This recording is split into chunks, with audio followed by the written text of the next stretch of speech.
Botad LCB police આંતરરાજ્ય car ચોરીનો પર્દાફાશ કર્યો છે। બોટાદના નાગલપર ગામે એલસીબી પોલીસે મળેલી બાતમીના આધારે રેડ કરતા નાગલપર ગામના તુલસીભાઈ કાનજીભાઈ ઢોડિયા નામના શખ્સ પાસેથી અલગ 8 ચોરાવ કારો મળી આવી હતી। પોલીસે વધુ તપાસ કરતા આ શખ્સ દિલ્હી તેમજ અન્ય રાજ્યોમાંથી ચોરાવ કારો લાવી સસ્તા ભાવે વેચતો હોવાનું બહાર આવતા એલસીબી પોલીસે ફોર્ચ્યુન કેરેટા સહિત 8 કારનો કબજો લઈને કુલ ₹1,40,40,000નો મુદ્દો માલ કબજે કરી વધુ તપાસ હાથ ધરી છે।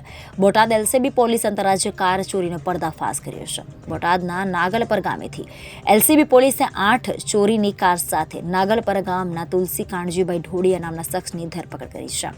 તુલસી ઢોડિયા અન્ય રાજ્યોમાંથી ચોરાવ કાર લાવી વેપાર કરતો હતો। તુલસી ઢોડિયા નામનો શખ્સ દિલ્હી સહિત અન્ય રાજ્યોમાંથી ચોરાવ કાર લાવી સસ્તા ભાવે વેચતો હતો। કાર ચોરીમાં બ્રિજેશ વિનુભાઈ મોડપરા સુરત તેમજ રમેશભાઈ મેરામભાઈ હાટગડા નાગલપર નારાઓના નામ ખુલ્યા હતા, જે હાલ ફરાર છે। એલસીબીએ ચોરાવ 8 કાર સહિત કુલ ₹1,21,40,000નો મુદ્દામાલ કબજે કર્યો હતો અને આરોપીને પકડી અન્ય ફરાર આરોપીને પકડવા વધુ તપાસ હાથ ધરી છે।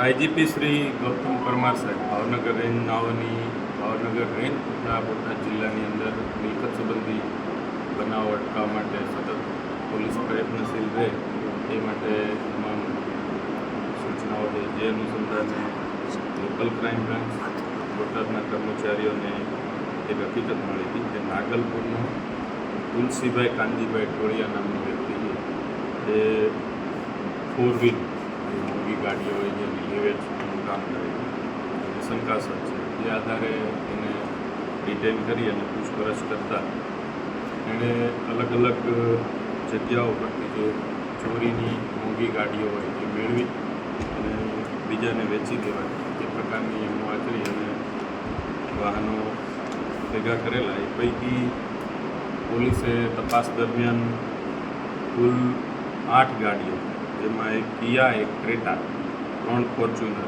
અને સુઝુકી કંપનીની એક એસ ક્રોસ છે, એક બ્રેઝા, એક બલેનો, એ રીતે કુલ અત્યાર સુધીમાં 1 કરોડ અને 21 લાખનો મુદ્દામાલ કબજે કરવામાં આવ્યો છે।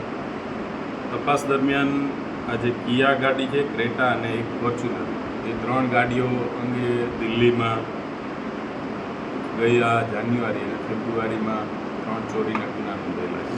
બાકીની જે ગાડીઓ છે 5, એના એન્જિન ચેસિસ નંબર આધારે વધુ તપાસ ચાલુ છે।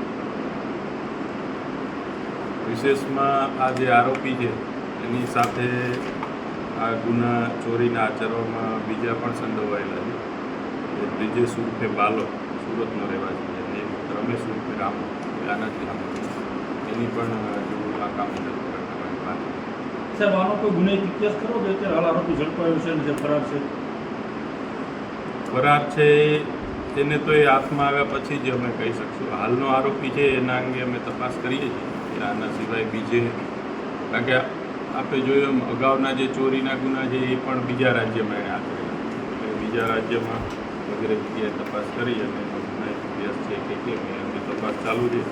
પણ એમોની વાત કરીએ તો આ લોકો જૂની આ રીતે ચોરીની ગાડીઓ મેળવી અને એ ગાડીઓ જેને વેચવાની હોય એને એક કાર ડેકો એપ આવે છે કે જેમાં એક્સિડન્ટમાં જે ગાડીઓ લોસ થઈ હોય એવી ગાડી વેચાણમાં હોય તો એ ગાડી આ લોકો મેળવી એના આરસી બુક અને દસ્તાવેજો મેળવી અને એના એન્જિન ચેસિસ નંબર ચોરીની ગાડીઓ ઉપર લગાડી અને જે ખરીદનાર હોય એને વેચતા હોય છે।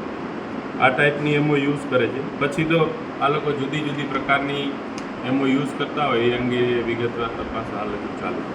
કેમેરામેન રસુલભાઈ સૈયદ સાથે રિપોર્ટર ફિરોઝ મલિક, જનાદેશ ન્યૂઝ, બોટાદ।